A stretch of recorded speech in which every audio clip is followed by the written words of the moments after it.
Are you new to No Man's Sky or a returning player and wanting to know what ship is the right ship for what you're wanting to do? I'm Controlled Chaos, and in this video we're going to go over exactly that. Let's go ahead and get started. So first off is the shuttle. It is very small, it is very basic. It doesn't have any major benefits. Everything is in low quality. Even when you get an S tier 1, it's not the best at anything except for one thing. And it's a very minute thing, and that is the hitbox of the shuttle. It is the smallest ship out there, and the benefit to this is when you get into things like PvP. If you're doing PvP, a shuttle is really good because it's going to be harder to hit. That's it. But if you get hit, the shields are low, it's not going to be able to survive much, and it's not going to be doing the best damage. Everything else is in low area for it. Next, I want to talk about the fighter. The fighter is a really well designed ship. It has the most maneuverability out there. It has the most damage out there it can do, which is really good. Plus, the shields are decent. They're moderate on there. Its weakness lies in the hyperdrive range and things like that. But overall, if you're getting in a lot of fights and you're wanting to do a lot of damage, the fighter is the ship for you. Now, let's move on to the Explorer. The Explorer is really good because it has one of the lowest base launch costs from launching from ground, which is good. It allows you to get off the ground at a lower cost than most ships. It has the best out of them all of hyperdrive ranges. You want to explore different solar systems and find different solar systems? This is the ship for you. It's really good for that. It's also got high mobility, which is good too. Now, we're going to talk about the hauler.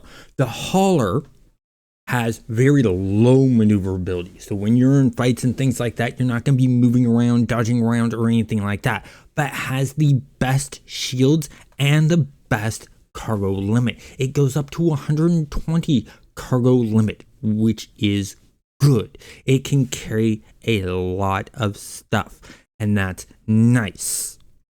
Now we're going to talk about the exotic. The exotic, it's in the sort of high middles. It doesn't have anything it excels at, but it's not really low at anything. It's got high maneuverability, which is good. But overall, if you take an exotic, you're mainly picking it for the look, and that's it. Now, you only find exotics in S-class tiers. You'll never find A-class, B-class, or C-class tier ships of this type. Now, the same thing goes for the living ships, with a caveat. The caveat is you cannot put regular modules into a living ship.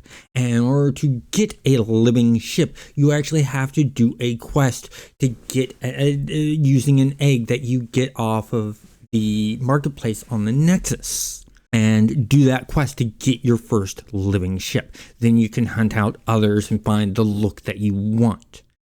But because the modules are unique in a living ship, the only way you can get modules for a living ship is to have a Leviathan frigate in your fleet for your freighter and go out and do expeditions with them, and they will return with modules for your living ship.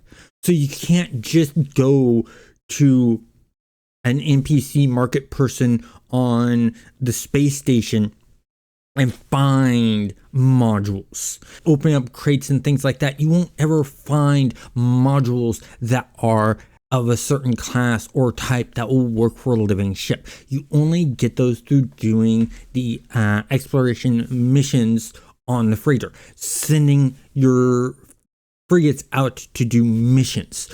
So that's one thing you need to know about the living ships. Next is the solar sail ship. The solar sail ship is designed with high maneuverability. It moves really good. It has a really cool look of these solar sails that pop out, showing that the solar energy pushes it along. And this is really good. And the reason this is really good is this ship has the best pulse drive out there. It is the fastest pulse drive out there, and it recharges your launch thrusters. So even though it has the regular base cost of 25%, just like a majority of these ships do for launch costs, it automatically comes with a launch thruster recharger, and if you put a launch thruster recharger on there, it will enhance that. So if you're just exploring around in one solar system at a time and you're wanting to wander around and explore all of it in a spaceship, this is the spaceship for you. Now, if you are wanting something a little bit more different, there is the Sentinel ships, also called the Interceptor ships. And these ships are really good for one specific reason. They are the only spaceship out there that will hover. So this is good when you're gathering resources on a planet. You can just hover above and shoot things up and stuff like that. And that's really, really great for doing that. Now, its damage is almost on par with a fighter. The difference is it has a higher fire rate, but lower damage, which puts it on par with a fighter.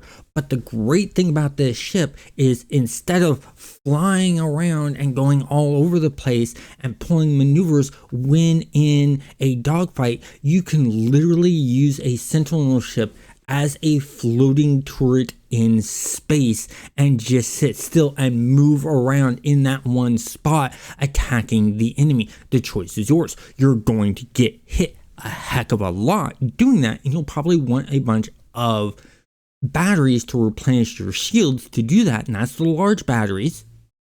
But it is a workable tactic if you're really good at doing it, and the best way to do that is use the auto lock on to do that, and that is just by hitting the S key on keyboard and then firing away, and you'll switch from target to target and things like that and follow the target. And that's decent and a good tactic to use with these ships. So the choice on whether you want to be static or you want to be moving around in combat determines whether you want a fighter or whether you want a Sentinel ship. But if you're gathering resources on a planet flying, this is the best ship to use for that because of the hovering capabilities on the ship. The other great thing about interceptor ships is you can recharge the devices on it with things like radiant shards, anthium, and stuff that you can find on those dissonant worlds, which is just a great way of doing things. So like for your hyperdrive, you don't need uranium or a warp core. You can use radiant shards to recharge it, which is really, really nice. Overall, what ship you choose is really up to you. So I hope you found this guide helpful. If you did, and you're wanting to find a really cool ship, check out this playlist right here. It has a bunch of different ships.